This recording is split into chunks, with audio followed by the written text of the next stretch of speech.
Hey, food friends, and welcome to the Food Founders Podcast. Whether you're looking to get on your very first store shelf or you're looking to grow your national or even international food brand, this podcast is going to teach you what it really takes to launch, grow, and scale a packaged food brand.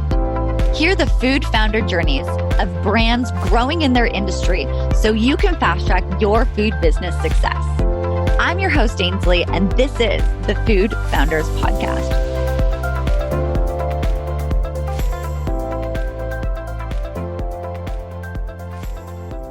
Hey, everyone, and welcome to the Food Founders Podcast. Today, I'm excited to have Jennifer Behar from Jennifer's Homemade on the show today, and we are talking everything food and talking about the journey of growing this great business. So, Jennifer, welcome to the show. So happy to have you here. Thank you. I'm excited to be here. For anyone who does not know Jennifer's Homemade, can you please give us a walkthrough of what your brand is and what exactly it is you sell? Yes, I like to say that we make products people love, that we're bigger than just a breadstick or flatbread, but we make breadsticks and flatbread, and we're all about the love. Taste the love is like our little tagline. It's something that I believe in. I feel like if you make something that you love, people feel that and can appreciate that and taste it. But so right now we're making breadsticks and flatbread in original rosemary and salt and pepper. Everything's made with extra virgin olive oil. They're very clean. It's like 5 ingredients, all natural. We're vegan. I didn't create them to be vegan. I created them to be delicious, but they just happen to be vegan. So of course, the vegan community has embraced me and I love them. And it's nice to be able to support people in that mission as well. But it really came out of a love of breadsticks. And I used to bake them for dinner parties and people would be like, you should sell these. And I'm like, I'm never doing that. And here I am, So. Okay, what made you change your mind with that? Because, you clearly did not feel like that was the realm before. What made you shift and you're like, hey, yeah, maybe I got something here?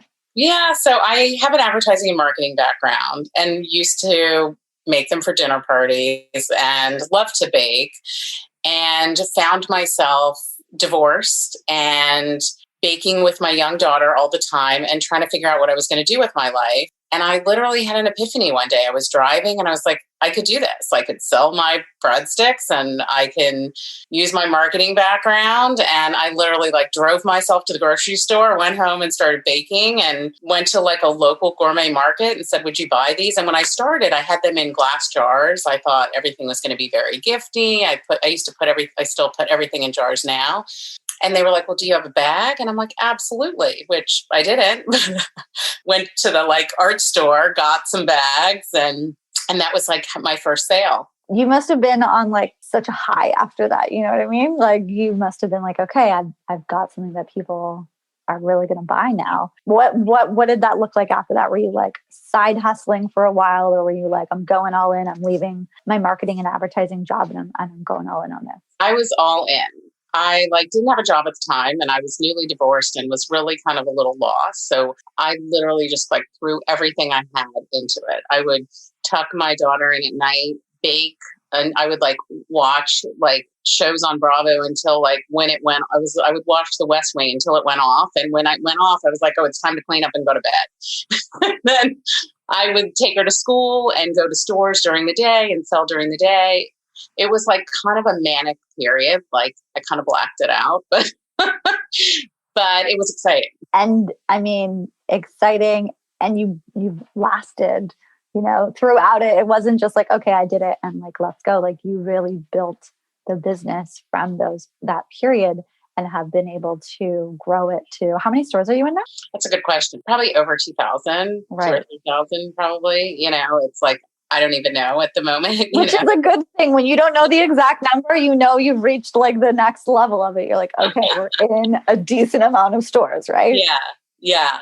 We're national now, which is exciting. We're really growing with the retailers that we're in and expanding. In the past, I'd say few years, I kind of made a decision to really grow and scale. And that's what's been happening. And it's exciting. And it's exciting to have customers that I, will email or send us a message on social media hey, I just bought it at some store that I wasn't even sure I'd heard of. And it's wow, that's so cool. It's amazing. it's like people actually buy it. Like lots of people buy it. Yeah. Yeah, Yeah. exactly. Yeah. It's still thrilling to me. Yeah, absolutely. And that's a good piece that you're kind of reminded, you're connected in with everyone and you're reminded like, okay, this is still growing. This is exciting. You mentioned at the beginning that you were really excited and going all in on this. And I think it's important that people keep that. Has there been anything that you've done specifically to be able to like keep that excitement throughout it? Or is that just naturally who Jennifer is? I mean, I think that's definitely a piece of who I am. And I think when I put myself into something, I'm in. I'm either in or I'm out. I'm very like black and white. Like I'm in or I'm out. And so when I'm in, I'm all in and I'm committed to this business. I mean, we've gone through tough times. I mean, don't get me wrong. It's not like it's been smooth sailing. It's been hard and adapting and learning how to figure it out. But I never gave up. Like, I would always, I'm like, I'll figure it out. Even when I didn't know how I was going to figure it out. I would never say no to an order, even if I didn't know how I was going to make it happen. I figure we'll figure it out. And that's served me well, for sure. What's been one of the biggest pieces that you've had to figure out along the way when you first maybe were faced with it and you were like, I don't even know how I'm going to figure this out, but I'm going to find a way? Yeah. I mean, I think there's so many things. I think when you start a business, there's so many things you don't think about, like payroll and insurance and all these crazy things that I didn't know about. So sometimes like ignorance is bliss. If had I known all this stuff, would I have done this? So along the way, I just step by step, I would figure those things out. I mean, some of the bigger challenges are usually positive things. Like you get a big account and you get a big order and then it's like, how am I going to do this? And it's hiring people and trying to figure it out. And sometimes we don't do it in the best way, but we learn. And every time I do something, I learn something else. And I learned something from all the people that have ever worked for me. I feel like I learned from everyone. Everybody kind of helps you along the way. And so things get better. It's not always easier. It's interesting. Like as you grow, it's not that the problems go away. They're just different. I used to think, oh, well, if I got to this point, then it'll be so much easier. And I've not found that. The challenges keep coming. They're just different or bigger. But, I guess that's part of what keeps me excited is there's always a challenge. There's always something to figure out.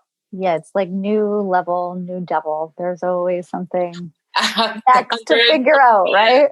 Definitely. Yes, absolutely. And so how many people are working in the business right now? That are working what in the business? In the business, About 15. Some are part-time. And most of that is bakery staff. I mean, for the most part, it's bakery staff. Got it. And had you ever managed a team directly like that before? Was that a new piece for you? I know that's something a lot of people, they're a little daunted by that. So I'm curious to hear what your experience has been like and any lessons with managing a team like that. Yeah. I mean, in my advertising life, I never was over a big team.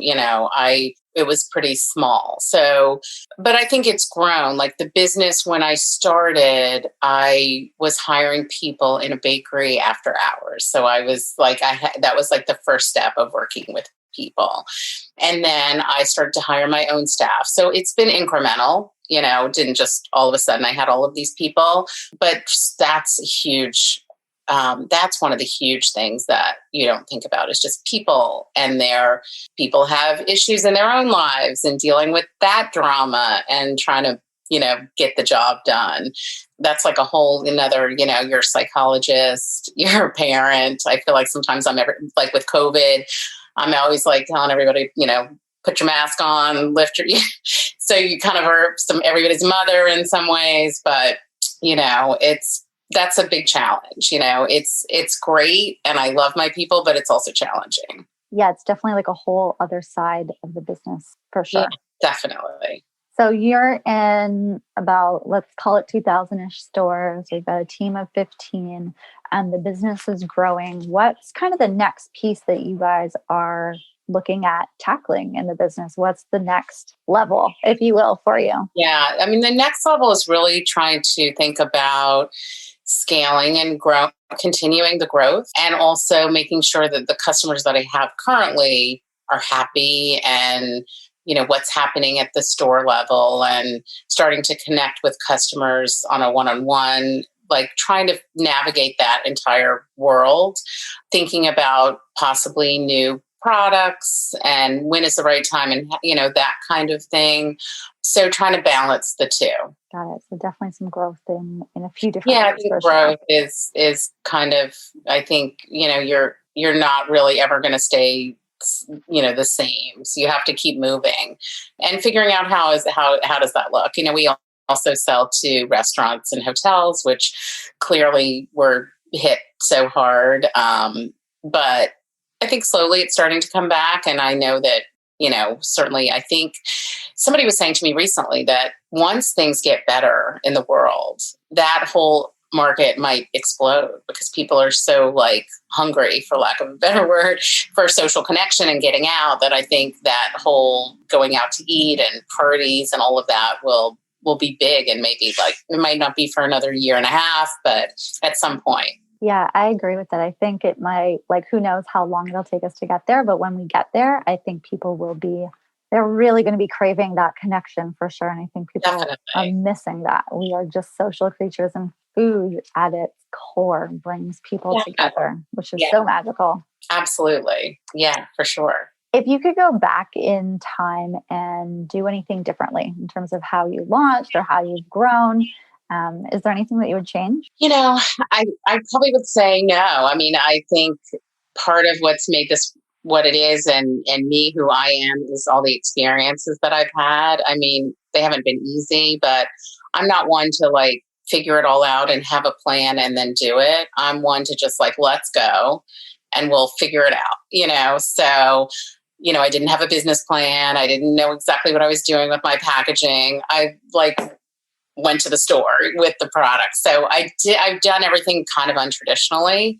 but I guess that's part of who I am and who the business is and probably what sets me apart. People are like, oh, you got to do it this way. And I'm like, yeah, okay, but I'm not, I always try to kind of find my own path. I think that's really important. Find your own path for like what works for you and like just do it as well, right? Sometimes people can spend a really long time trying to figure out the perfect plan. But I mean, even just what you shared about that first interaction, you went to the store with the product in glass and they're like, do you have a bag? Like you got to spend all this time with all these pieces and not even like had that. And you could have been months and you're like, oh no, I got that feedback right away. I know that I need to do it. Yeah, of course we've got that. Like boom, boom, let's do it. Right. Versus I think being too stuck in every single step being figured out. Right. Absolutely. Yeah. And you never know, like you said, like you have a plan and then, that gets thrown out the window. So sometimes that's to my benefit. Yeah. Well, and I think if 2020 has taught everyone something, it is like you can have a great plan, but it can be thrown out the window real quick. And then you need to just like revamp and change things up for sure. Absolutely.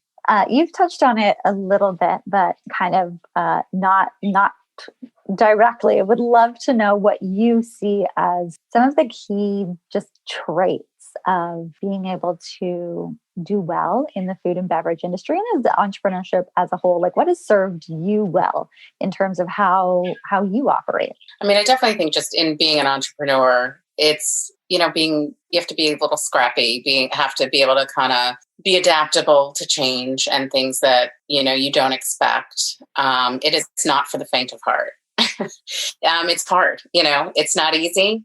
It's the challenges are great, but the rewards are great. It's exciting, but you definitely have to, I definitely have a high tolerance for risk. I'm all in, I mortgaged my house to start this. I'm a little crazy.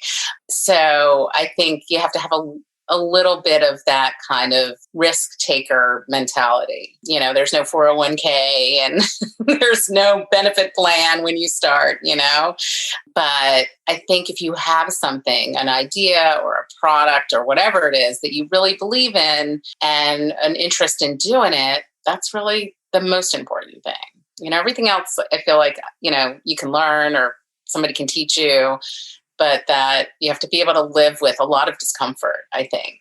The sleepless nights and can I make payroll and sweating that out. I mean, that's like kind of the story of my life. Okay, what's your secret? Do you have something to like help you deal with all that? Like, oh my gosh. Well, I mean, just the ride of entrepreneurship. How do you do? Yeah, I mean, I make an effort to work out.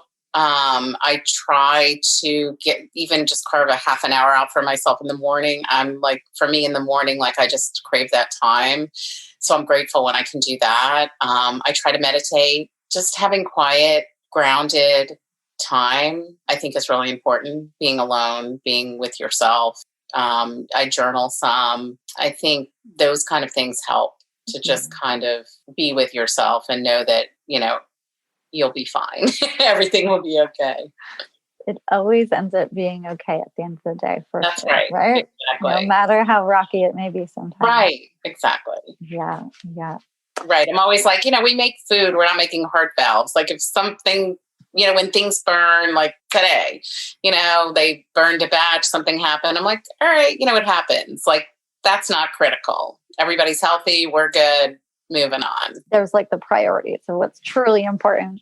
Right. Versus, we're selling food at the end of the day, right? With COVID, my box company, they had a big issue and couldn't get us boxes. And we fortunately had business and we were going to run out. And I was like, oh my God. And it wasn't the outer box, it was the actual box, and I was like, we're running out. I'm like begging them and I'm trying to find other people to make. And I was like, at some point, I just was like, all right, we're going to be late and we'll figure it out. And I lived through that. We're still here. Exactly. Yeah. And it's like so stressful in the moment, but you're like, right. You can't do anything about it sometimes, right? Being able to go can be really huge. Right. And it's not something in my control. It's not like I could stay up all night and do it. There's some things you just can't do. So you do the best you can. Absolutely. Yeah. For anyone who is maybe at the early stages, how old is Jennifer's Homemade? So I started in 2005. So it's 15 years.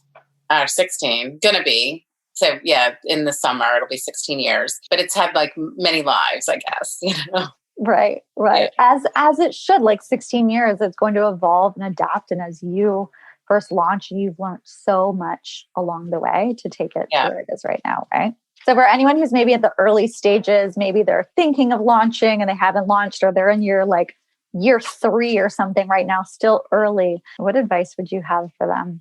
I would say, if you love it, that's half the battle, being happy with what you're doing because you work so hard, then you're on the right track. And being adaptable, because it's not always going to be what you think it's going to be, or what sells is not necessarily what you think it will be. And I always feel like you never know where it's going to take you, and being able to be flexible with that and open to that is the best thing. And also you never know what the day will bring. Like I think that I find, everything can change in a day. You get a new customer, you come up with a new idea, you figure something out in your production. Like there's always opportunities for things to be different. Yeah, I love that. Just being able to look at things from a fresh eye sometimes as well, and being open to that change and adaptability throughout it, I think. Yeah, absolutely. And also talking to other people, letting other people give you their opinions and your employees. I find that, my staff, they're now, in with the product more than I am sometimes. So sometimes they know better or have an idea, and being open to someone else's ideas. And I'm usually willing to try almost anything, to see if it works, give it a shot. Sometimes, simple things are big. Yeah, that's great advice. Being open to trying pieces. And I definitely get that from you, that you're very open and you have a great attitude in terms of let's try it and see what happens, right? What's the worst that can happen most of the time? Right. Go for it. Yeah. I think that's a really great piece to have in entrepreneurship, and especially in food and bev, for sure. Yeah, definitely. Would you go back and do another food and beverage brand again if you were to start all over, or would you be like, no way, I'm going into something else? Well, it's funny. Sometimes I'm like, why, who would do this? Like, it has a shelf life. It's not like a shirt where it's, sometimes I'm like, oh my God, I'm, at the mercy of so many different elements. But, this is what I have a passion for. I love it. It came from a place of love. So I think for sure food and beverage is hard. It just is by virtue of what it is. But I think when you love something, that's all you can do, So yeah, I wouldn't change a thing. That's fantastic. Okay, so you've got the product here in the background for anyone who's watching. If you are listening to this, you can definitely pop over and check out the video. Or Jennifer, where can people find you online? jennifershomemade.com. Perfect. So you can check us out on our website. We ship off our website as well. And we're in Whole Foods around the country and Kroger around nationwide and Publix in Florida. We're in Harris Teeter on the coast. We're growing, coming to a store near you. Yeah, absolutely. Absolutely. Can you, for everyone who's watching the video, can you highlight some of the packages here? I would love to take a closer peek. Yeah, so we do, right now, it's breadsticks and flatbread. We do original rosemary and salt and pepper. And here, I'll open a box while we're talking. Everything's made with extra virgin olive oil and really good kosher salt. So it's a full bag. It comes with 5 ounces in a bag, and they're crunchy and have that good salt. So it's great with a glass of wine or on its own. And the flatbread are great with cheese and dips, kind of like a cracker, but have so much good flavor. Great on a charcuterie board, which is like all the rage right now. And everything's nice and crunchy. So what I think really sets us apart, though, are the breadsticks. I mean, there are quite a few breadsticks from Italy, and they're all pretty and skinny like ours. But what sets us apart and kind of makes us a disruptor in the space is the extra virgin olive oil and the salt and the flavor. And we use a biga, which is an Italian way of making bread. It's a starter. And so the breadsticks really have something special that is just not found in the US. And I love that. And the biga, what's interesting is I've found people who are gluten sensitive have told me, not celiac, but gluten sensitive, that they can eat our breadsticks with ease. And I think a piece of it is the biga and the way we make it, but it's also just really clean in very few ingredients. It's kind of like people who can eat bread in Europe that can't eat it in the States. It's kind of like that. Right. So I think that's fascinating. I always wonder what made people try it in the first place, but we have some customers that, buy a bunch of it because of that. So sometimes people are willing to take a risk because it's like, come on, bread, saltiness, crunchiness. They're like, it might be painful afterwards, but I want to do it. And then they can be pleasantly surprised when they're like, oh, hold on, this one is actually great for me. Totally. Yeah. Well, those look fantastic. Definitely. I'm going to make sure that I order some because I would love to enjoy some myself right now with some like cheese and a glass of wine. That sounds perfect. So you definitely got me hungry for that right now. Well, Jennifer, thank you so much for sharing your journey today on the Food Founders podcast. And I look forward to continuing to watch you grow, see you on more shelves across the country and getting your product into more people's homes so they can enjoy Jennifer's Homemade. Thank you so much. Thanks for having me. It was really fun. Great having you. Thanks.